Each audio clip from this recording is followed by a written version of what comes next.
blocking Lee and the stocky man from his view. Chewing a corner of his lip, Sand inched forward and stopped as a speeding taxi whizzed past him to pick up a fare 10 feet away. More cars rushed in front of him. There was no choice. For valuable seconds, the black samurai would have to stand in the street, not knowing what was happening between Lee and the hard-faced man who had been following him. On the other side of the two green and white buses, now swallowing and spitting out passengers, Lee, hidden from Sand's eyes, stopped in front of a department store, stretched out his arms toward a thick glass revolving door, and was about to step into one of the door's 4 compartments. Slowly, the killer nodded his head up and down several times, softly saying under his breath, "Yes."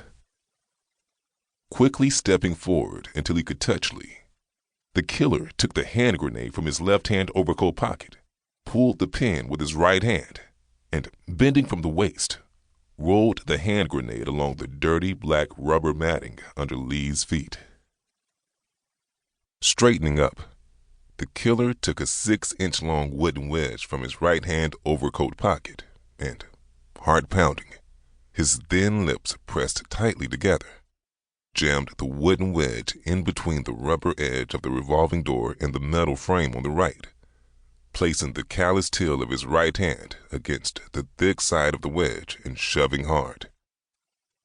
The door was stuck. Spinning to his right, the killer turned and ran back toward 57th Street, his thick bowed legs pumping as fast as possible, his mouth open, his bloodshot eyes wide with anxiety. The 2 buses pulled away with agonizing slowness.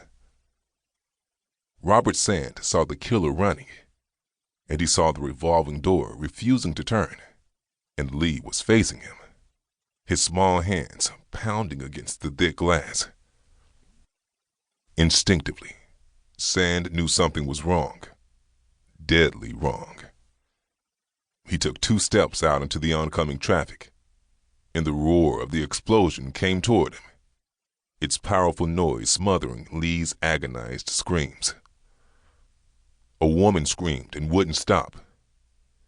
Pieces of glass and chunks of hot, charred metal flew back into the store lobby, as well as out onto the pavement, tearing through overcoats and digging into warm flesh.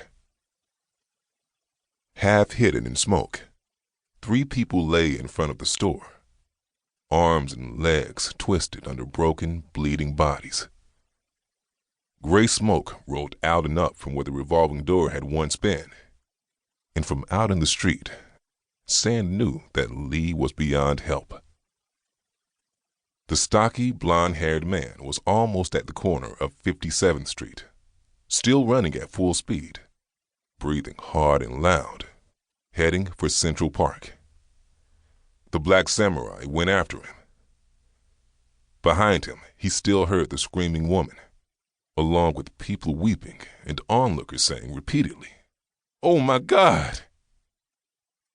Years of daily 5-mile runs had given Sand legs that could carry him far and fast, and now he had determination pushing him as well. His duty as a samurai meant catching the man who had ruthlessly used that hand grenade on Lee and others. Crossing the street, Sand leaped to the sidewalk and sped along the pavement. Ahead of him, he saw a young woman in a red coat and black boots lying on her side on the concrete, pushing her hands down hard on the sidewalk to raise herself to a sitting position. The grenade man was pushing or knocking people out of his way.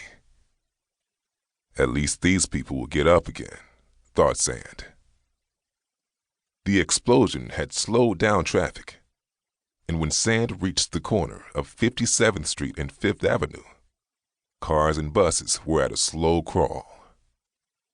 His powerful legs pumping, the black samurai leaped into the traffic, swiftly crossing 57th Street, and kept running, his eye on the stocky killer ahead of him. Sand